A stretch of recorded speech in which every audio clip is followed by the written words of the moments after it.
નમસ્કાર વિદ્યાર્થી મિત્રો, આજે આપણે એક નવા ટોપિકની ચર્ચા કરીએ.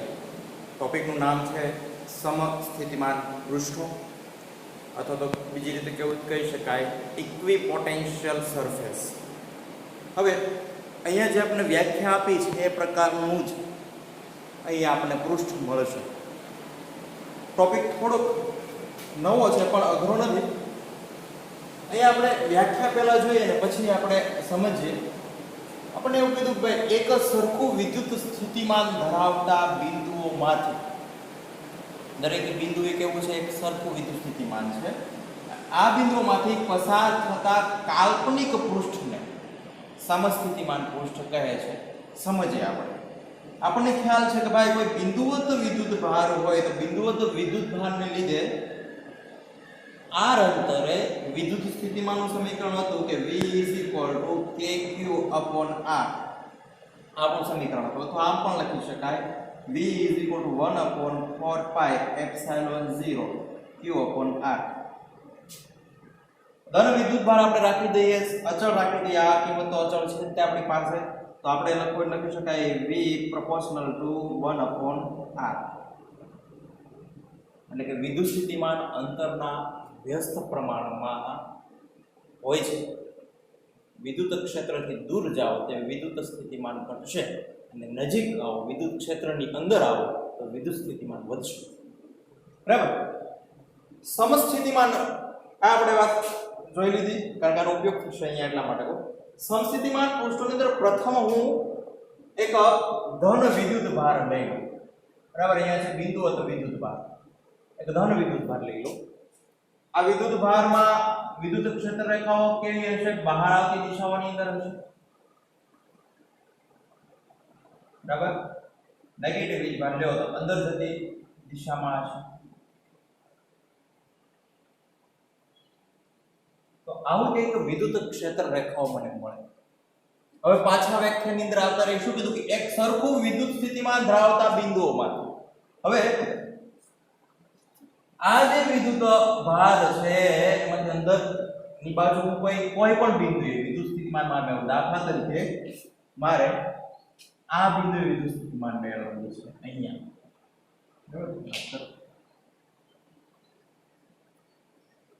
અહીંયા કંઈક બિંદુએ વિદ્યુત સ્થિતિમાન મેળવવું છે.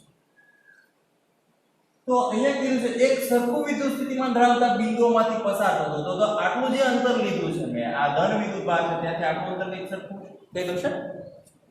ત્યાંથી આટલું જ અંતર જે લીધું છે એટલું અહીંયા લઈ લો, અહીંયા લઈ લો, અહીંયા એવી રીતે દરેક. અહીંયા તો ખાલી ફક્ત મેં વિદ્યુત ક્ષેત્ર રેખાઓ નમૂના પૂરતી દેખાડી છે, બાકી જાજી બધી હોય છે નજીક. તો અહીંયા મને એક કાલ્પનિક આવું પૃષ્ઠ મળે. બરાબર. આવું કઈ કાલ્પનિક પૃષ્ઠ મળે.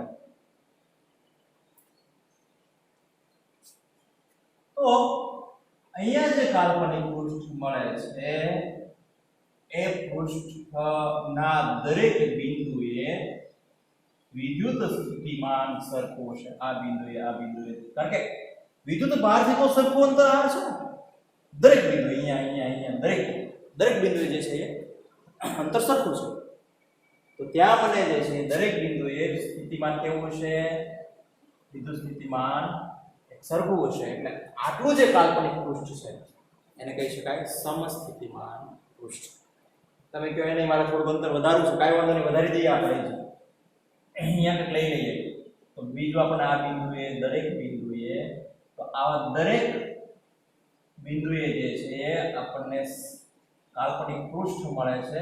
અને આ કાલ્પનિક પૃષ્ઠના દરેક બિંદુએ અહીંયા બરાબર, અહીંયા વર્તુળ થોડું ત્રિજ્યામાં નહીં હોય એટલે તમે જે છે બહુ વિચારી લેજો કે અંતર જે છે એ સરખું મળે છે. આટલું અંતર લઈ લઈએ, દરેક બાજુથી સરખું આર અંતર લઈ લઈએ. તો આ દરેક બિંદુએ જે સ્થિતિમાન મળે છે v, તો એ અચળ અથવા તો સરખું છે દરેક બિંદુએ આટલા પૃષ્ઠમાં. હજી અંતરાલ લઈ લો તો હજી જે છે એટલા બિંદુએ જે છે એટલે કે એક સરખું વિદ્યુત સ્થિતિમાન ધરાવતા બિંદુઓમાંથી પસાર થતા કાલ્પનિક પૃષ્ઠને સમસ્થિતિમાન પૃષ્ઠ કહે છે. તો આ પૃષ્ઠ છે ને સમસ્થિતિમાન પૃષ્ઠ કહેવાય. આ રેડ લાઈન દોરેલી છે એ પણ સમસ્થિતિમાન પૃષ્ઠ. હજી બહારનું એક લઈ લો તેને પણ સમસ્થિતિમાન પૃષ્ઠ કહેવાય. બરાબર. જે આપણે ડ્રો કરીએ દરેક બિંદુએ જે છે એ આવી રીતે મને એક મળશે. દરેક બિંદુએ અહીંયા બરાબર. દરેક બિંદુએ જે છે વિદ્યુત સ્થિતિમાન સરપૃષ્ઠ તો એને કહી શકાય સમસ્થિતિમાન પૃષ્ઠ. આ તો ખાલી એક જ વિદ્યુત ભાર માટેની થઈ. આપણે ડાયપોલ લઈએ તો ડાયપોલમાં સમસ્થિતિમાન પૃષ્ઠ કેવું હોય? બરાબર. ડાયપોલ લઈએ આપણે તો ડાયપોલ હોય તો આપણને ખ્યાલ છે ધન વીજભાર હશે ને ઋણ વિદ્યુત ભાર હશે. તો આપણે લઈએ એક ઋણ વિદ્યુત ભાર અહીંયા લઈ લઈએ અને એક અહીંયા જે છે ધન વિદ્યુત ભાર લઈ લઈએ. તો આમાંથી આપણને કંઈક વિદ્યુત ક્ષેત્ર રેખાઓની પેટર્ન મળે. બરાબર છે.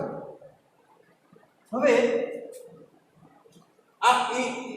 આ જે મળે છે એમાં બંને વિદ્યુત ભારો જે છે એ નજીક નજીક આવવાનો પ્રયત્ન કરશે અથવા તો ઋણ વિદ્યુત ભાર જે છે પોઝિટિવ તરફ જવાનો પ્રયત્ન કરશે અથવા તો પોઝિટિવ જે છે નેગેટિવ તરફ આવવાનો પ્રયત્ન કરશે. તો આટલા વિસ્તારની અંદર નેગેટિવ વીજભાર છે એની અંદર અને પોઝિટિવ વીજભાર છે એટલા વિસ્તારની અંદર વિદ્યુત ક્ષેત્ર ગાઢ હશે. તો હું તમને દર્શાવવું હોય તો આ પ્રકારનું કંઈક દર્શાવી દઉં. આપણે ઇન્ટરનલી રચના થઈ તો ધન નેગેટિવ વીજભાર અને પોઝિટિવ વીજભાર તો આમની કંઈક વિદ્યુત આપણે તો મેળવવાનું છે સમસ્થિતિમાન પૃષ્ઠ. આપણે મેન હેતુ તો શું છે? સમસ્થિતિમાન પૃષ્ઠ મેળવવાનો. તો આમાં કંઈક જે છે એ સમસ્થિતિમાન પૃષ્ઠ દરેક બિંદુએ કંઈક આ પ્રકારનું આપણને મળે.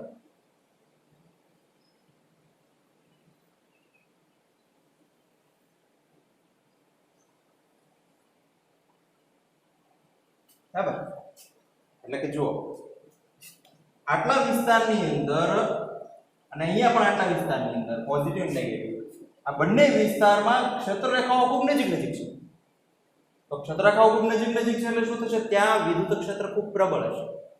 પરંતુ કોઈ વિદ્યુત ભારને આ બિંદુથી આ બિંદુ સુધી લઈ જવો હોય તો થતું કાર્ય W અને અંદરની બાજુનું વિદ્યુત ક્ષેત્ર છે આ બિંદુથી આ બિંદુ લઈ જવો હોય તો થતું કાર્ય W આ બંને સરખા હશે. તો તે સમસ્થિતિમાન પૃષ્ઠ કહેવાય. નહીતર તો ભાઈ અહીંયા સ્થિતિમાન અલગ છે અહીંયા સ્થિતિમાન અલગ છે તો અહીં સમસ્થિતિમાન પૃષ્ઠ ન થાય. બરાબર. તો ડાયપોલ લઈએ ત્યારે સમસ્થિતિમાન પૃષ્ઠ આપણને કંઈક આ પ્રકારના મળશે. બરાબર.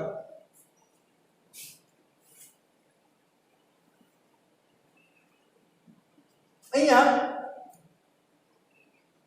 આ વિસ્તારની અંદર જો વિદ્યુત ક્ષેત્ર રેખાઓ નજીક નજીક નથી એવી રીતે અહીંયા પોઝિટિવ વીજભારમાં પણ વિદ્યુત ક્ષેત્ર રેખાઓ નજીક નજીક નથી. તો એનો મીનિંગ શું થાય? અહીંયા વિદ્યુત ક્ષેત્ર એટલું બધું પ્રબળ નથી કે જેટલું અહીંયા છે. એટલે આ બાજુ બીજો કોઈ વીજભાર પણ નથી, અહીંયા પણ કોઈ વીજભાર નથી. એટલે અહીંયા જે છે એ વિદ્યુત ક્ષેત્ર આપણને ઓછું મળશે. પરંતુ મેં કીધું એ પ્રમાણે કે એક બિંદુથી બીજા બિંદુએ જવું હોય તો થતું કાર્ય અહીંયાથી આ બિંદુથી આ બિંદુ આવતું થતું કાર્ય જે છે એ સરખું છે. આપણે ડાયપોલ માટે મેળવ્યું છે એવી જ રીતે આપણે ડાયપોલ લીધો છે એની જેમ બે સમાન વીજભાર લઈ લઈએ, બે ધન વીજભાર લઈ લઈએ.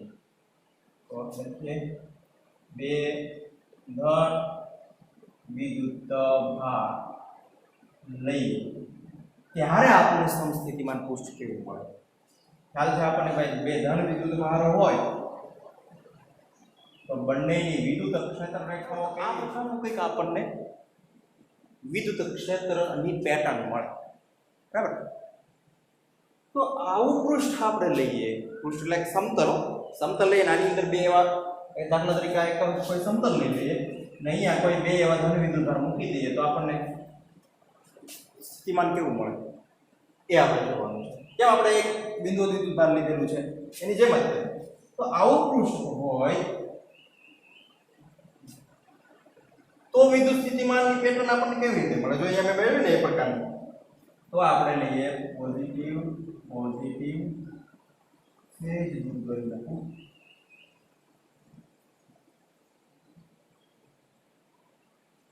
તો જો અહીંયા તો અપાકર્ષણ થાય છે એટલે વિદ્યુત ક્ષેત્ર રેખાઓ દૂર તરફ જાય છે. અહીંયા આકર્ષણ થતું એટલે વિદ્યુત ક્ષેત્ર રેખાઓ નજીક નજીક આવતી. બરાબર. અહીંયા બીજો કોઈ વિદ્યુત ભાર નહોતો એટલે વિદ્યુત ક્ષેત્ર એ પ્રમાણનું આવતું. અહીંયા પણ એ પ્રકારનું હતું. તો અહીંયા તો જો આમાં આપણે એક વસ્તુ જોઈ શકીએ કે અહીંયા જે વિદ્યુત ક્ષેત્ર રેખાઓની લાઈન છે એ ખૂબ જ જુદી જુદી છે, જેવી રીતે અહીંયા છે એમ, બરાબર, જુદી જુદી છે. એટલે કે અહીંયા જે છે અપાકર્ષણ થાય છે, એટલા માટે અહીંયા બે વિદ્યુત ક્ષેત્ર રેખાઓની લાઈન જે છે એ જુદી જુદી છે. તો અહીંયા વિદ્યુત ક્ષેત્ર એટલું બધું પ્રબળ નહીં હોય. વિદ્યુત ક્ષેત્ર પ્રબળ ક્યાં છે? બહારની દિશામાં, આ બાજુ, કારણ કે અહીંયા ક્ષેત્ર રેખાઓ જાજી ભેગી થશે, હજી આવશે રેખાઓ, હજી જાજી બધી આવશે. એવી જ રીતે આ બાજુ ક્ષેત્ર રેખાઓ આવશે. તો બહારની બાજુ જે છે વિદ્યુત ક્ષેત્ર વધારે પ્રબળ છે, એટલા વિસ્તારની અંદર ઓછું પ્રબળ છે. તો અહીંયા આપણને અંદરની બાજુએ વિદ્યુત સ્થિતિમાન આ બિંદુથી આ બિંદુએ પહોંચવું હોય ત્યારે થતું કાર્ય અને આ બિંદુથી આ બિંદુએ પહોંચવું હોય ત્યારે થતું કાર્ય, બંને કાર્ય કેવા છે? સરખા છે. એવી જ રીતે સામેની બાજુ. ક્લિયર? તો આ દરેક બિંદુએ જે છે એ સ્થિતિમાન આવું ડંબેલ આકારમાં આપણને આની પેટર્ન મળે સ્થિતિમાન દરેક સ્થિતિમાન માટે, વિદ્યુત ક્ષેત્ર માટે. તો આપણને જે છે એ આવું એક સમસ્થિતિમાન પૃષ્ઠ મળે કે જ્યારે બે સમાન વિદ્યુતભારો લઈએ ત્યારે. ચોથું આપણે લઈએ સમાન વિદ્યુત ક્ષેત્ર. ધારો કે આ સમાન વિદ્યુત ક્ષેત્ર છે.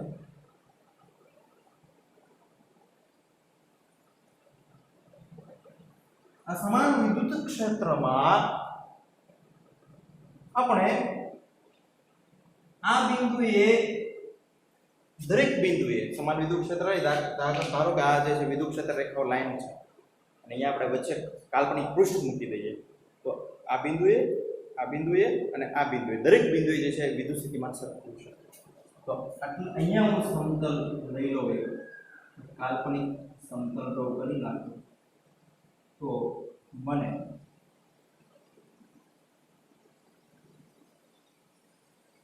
સમસ્થિતિમાન પૃષ્ઠ સરખું મળશે.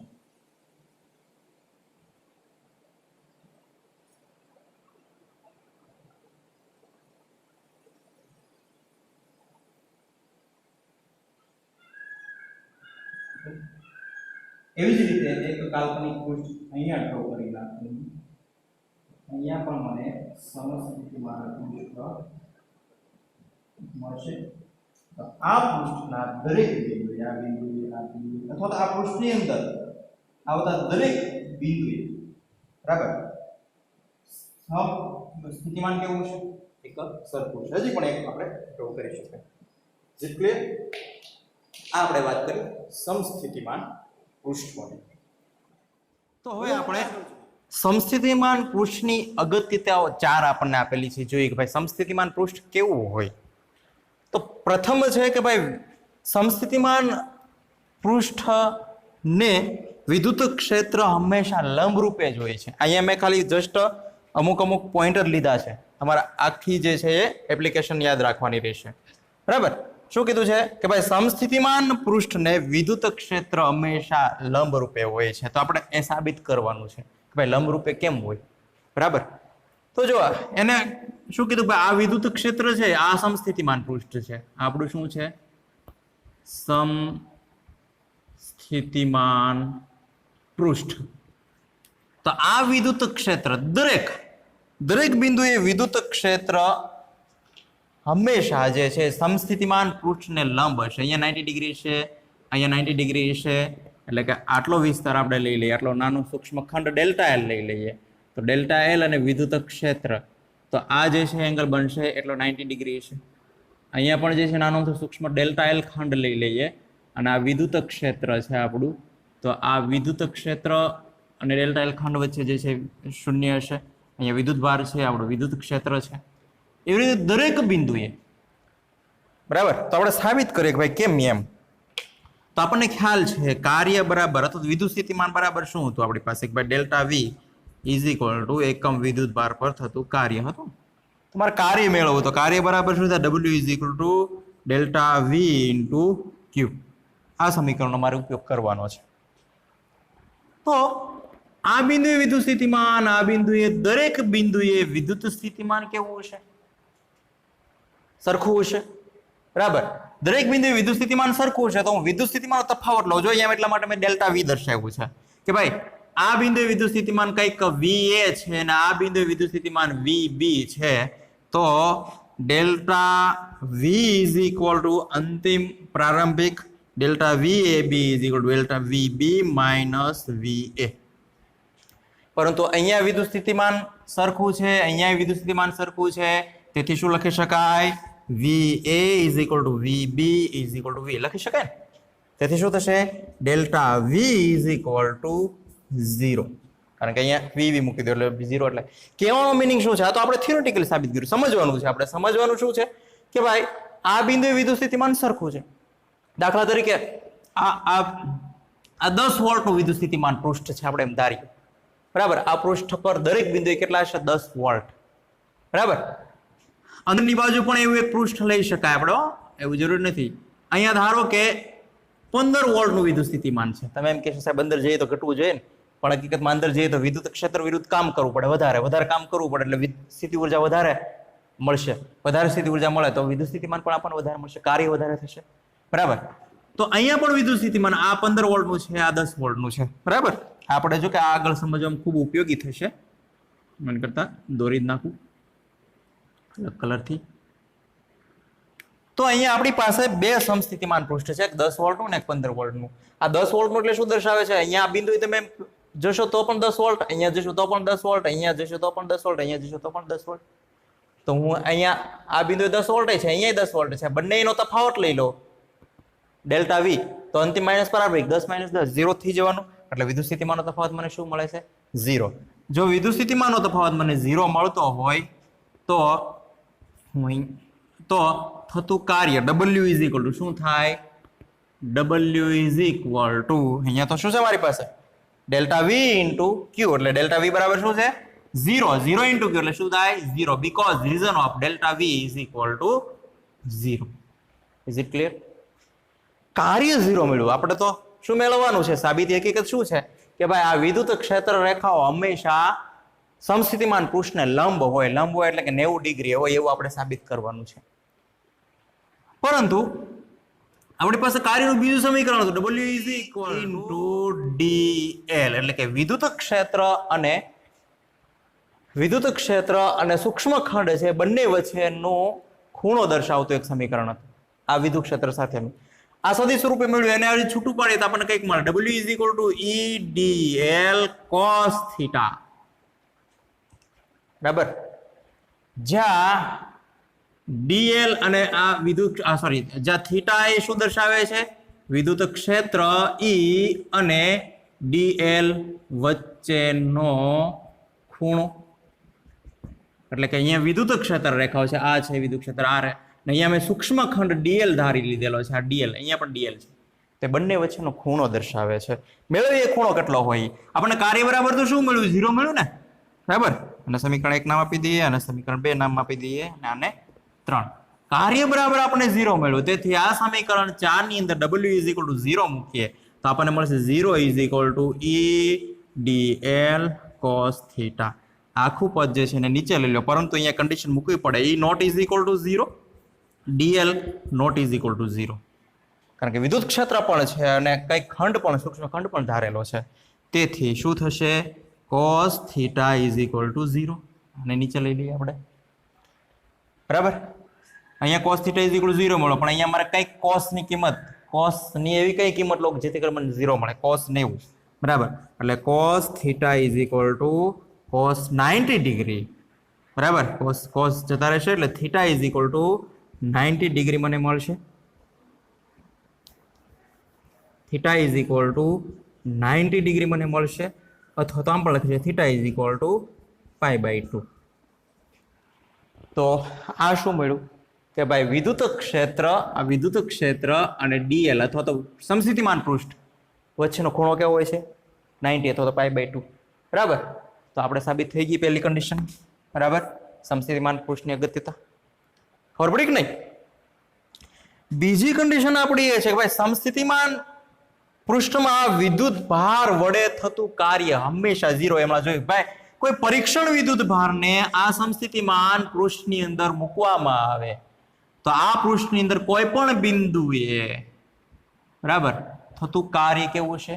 0 હશે, બરાબર। આપણે જોઈ લીધું વિદ્યુત સ્થિતિમાનનો તફાવત લઈને। ત્રીજું છે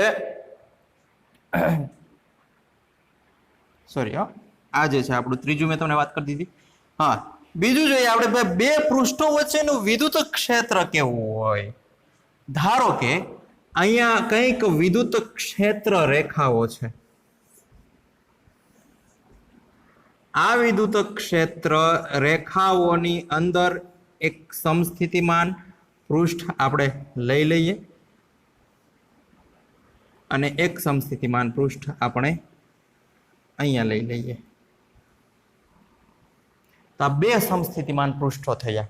બરાબર, આપણને જે છે મળે છે એ સમસ્થિતિમાન પૃષ્ઠ.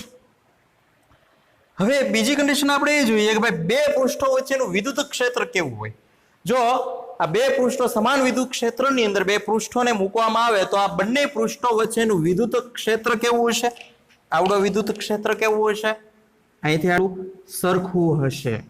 જો આ પૃષ્ઠોને નજીક નજીક લાવવામાં આવે તો બંને પૃષ્ઠો વચ્ચેનું વિદ્યુત ક્ષેત્ર, કારણ કે સમસ્થિતિમાન પૃષ્ઠ છે, બંને પૃષ્ઠો વચ્ચેનું જો નજીક લાવવામાં આવે બંને પૃષ્ઠને તો બંને પૃષ્ઠો વચ્ચેનું વિદ્યુત ક્ષેત્ર પ્રબળ હશે. અને જો આ પૃષ્ઠોને દૂર લઈ જવામાં આવે તો બંને પૃષ્ઠો વચ્ચેનું વિદ્યુત ક્ષેત્ર નિર્બળ હશે. નિર્બળ એટલે કે ઓછું વિદ્યુત ક્ષેત્ર હશે. Is it clear? તો આપણે વાત કરી દીધી. લાસ્ટ વન છે કે ભાઈ બે સમસ્થિતિમાન પૃષ્ઠો કદી પણ એકબીજાને છેદી શકે નહીં. એ પણ આપણે જોઈએ. ધારો કે આપણી પાસે બે સમસ્થિતિમાન પૃષ્ઠ 10 વોલ્ટ અને 15 વોલ્ટ. હવે આપણે એમ ધારીએ કે ભાઈ આને નજીક લાવીએ તો સમસ્થિતિમાન પૃષ્ઠ તો અહીંયા, અને એમ કહું કે ભાઈ હાલો આને ઉપાડીને અહીંયા લાવીએ તો અહીંયા પાછું આ બિંદુ એ સમસ્થિતિમાન પૃષ્ઠ બદલાઈ જશે ને. એ સરખા અંતરે સમસ્થિતિમાન પૃષ્ઠ હશે સરખું. જો ત્રીજા અંતર તમે ઘટાડી લ્યો તો પાછું અહીંયા સમસ્થિતિમાન પૃષ્ઠ બદલી જશે. હજી આની નજીક જ લઈ લો 10 વોલ્ટની જગ્યાએ તો નીચે જતો રહેશે 11 વોલ્ટ થઈ જશે. બરાબર, તો દરેક બિંદુએ સમસ્થિતિમાન પૃષ્ઠ અલગ અલગ છે. તો અહીંયા એમ ધારી કે ભાઈ આ બંને પૃષ્ઠ એકબીજાને છેદે છે. હાલો ભાઈ કંઈક આપણે આવી રીતે ક્રોસ કરીએ અહીંયા કે ભાઈ આ બિંદુએ બંને સમસ્થિતિમાન પૃષ્ઠ એકબીજાને, આ જે છે નીચેનું છે 15 વોલ્ટ ને આ જે છે 10 વોલ્ટનું છે, અહીંયા છેદે છે એમ ધારીએ આપણે. તો અહીંયા આ આપણને મળશે એ 15 વોલ્ટનું સમસ્થિતિમાન મળ્યું અને આ જે મળ્યું છે આપણને 10 વોલ્ટનું સ્થિતિમાન મળ્યું. તો આ બિંદુએ બંને ભેગા થયા. તો એક જ બિંદુએ બે સમસ્થિતિમાન પૃષ્ઠ ક્યારેય ન હોય. બરાબર, આ બિંદુએ દરેક બિંદુએ આટલી આર ત્રિજ્યામાં તમે જશો તો 10 વોલ્ટ જ દરેક બિંદુએ મળશે. કે અહીંયા 10 માંથી 9 પણ નહીં થાય ને 11 પણ નહીં થાય. બરાબર, તો આ દરેક બિંદુએ સમસ્થિતિમાન પૃષ્ઠ જે છે એક સરખું હશે. તો અહીંયા આપણને પરિણામી કંઈક લેવું પડે તો એ આપણે શક્ય છે નહીં. એટલે કે આપણે કીધું છે બે સમસ્થિતિમાન પૃષ્ઠ કદી પણ એકબીજાને છેદી શકે નહીં. હવે આપણે વિદ્યુત ક્ષેત્ર અને સ્થિતિમાન વચ્ચેનો સંબંધ મેળવીએ. જો કે આપણે અગાઉ V = E × R એવું કંઈક સાબિત કર્યું હતું કે જેમની અંદર R અંતર સાથે આપણે વિદ્યુત સ્થિતિમાન અને વિદ્યુત ક્ષેત્ર વચ્ચેનો સંબંધ મેળવ્યો. આ જ સમીકરણ છે પણ અહીંયા R ની જગ્યાએ આપણે L એવું કંઈક આવશે. બરાબર, ત્યાં મેં સાબિત નહોતું કર્યું, ત્યાં આપણને સીધું મેં તમને એક Q વાળું સમીકરણ પરથી શીખવાડી દીધું. ઓકે, અહીંયા જોઈએ આપણે. અહીંયા બે સમસ્થિતિમાન પૃષ્ઠો છે આપણી પાસે. એક જે છે એ પૃષ્ઠ A અને બીજું જે છે એ પૃષ્ઠ B. હવે આ બંને પૃષ્ઠો એટલે કે આમ કહી શકાય કે ભાઈ આ નીચેનું જે છે પૃષ્ઠ A અને ઉપરનું જે છે પૃષ્ઠ B. આ બંને પૃષ્ઠ વચ્ચેનું અંતર કંઈક ડેલ્ટા L છે જે તમને અહીંયા દર્શાવેલું છે. અને પૃષ્ઠ B માં કોઈ P બિંદુ છે, ત્યાં આપણે સ્થિતિમાન મેળવવાનું છે. પૃષ્ઠ B ઉપરનું છે, ત્યાં કોઈ વચ્ચે એક P બિંદુ છે, ત્યાં વિદ્યુત સ્થિતિમાન મેળવવાનું છે આપણે. અહીંયા પૃષ્ઠ A વડે સમસ્થિતિમાન પૃષ્ઠ છે. ધારો કે હું એમ કહી દઉં કે ભાઈ આ મારી પાસે સમસ્થિતિમાન પૃષ્ઠ છે, એમાં ધન વિદ્યુત ભારો છે, દરેક બિંદુએ સરખું વિદ્યુત સ્થિતિમાન છે. તો વિદ્યુત ક્ષેત્ર કંઈક આ પ્રકારનું મળશે મને. તો અહીંયા કંઈક P બિંદુ મારે સ્થિતિમાન મેળવી શકાય. તો P બિંદુ સ્થિતિમાન મેળવું એની જગ્યાએ હું બીજું પૃષ્ઠ જ લઈ લઉં કે જેમની અંદર કંઈક વિદ્યુત ભારો છે.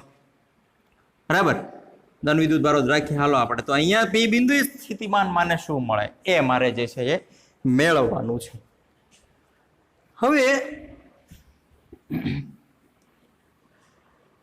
આ જે સ્થિતિમાન છે એ કંઈક એમનું સ્થિતિમાન V છે અને ઉપરનું પૃષ્ઠ B છે એમનું કઈક સ્થિતિમાન v પ્લસ ડેલ્ટા વી છે. બંનેનું સરખું તો હોવાનું નથી, આપણે જોઈ લીધી હમણાં એમની કન્ડિશનની અંદર, બરાબર. તો બંનેનું કંઈક અલગ અલગ સ્થિતિમાન છે. હવે થતું કાર્ય મેળવીએ.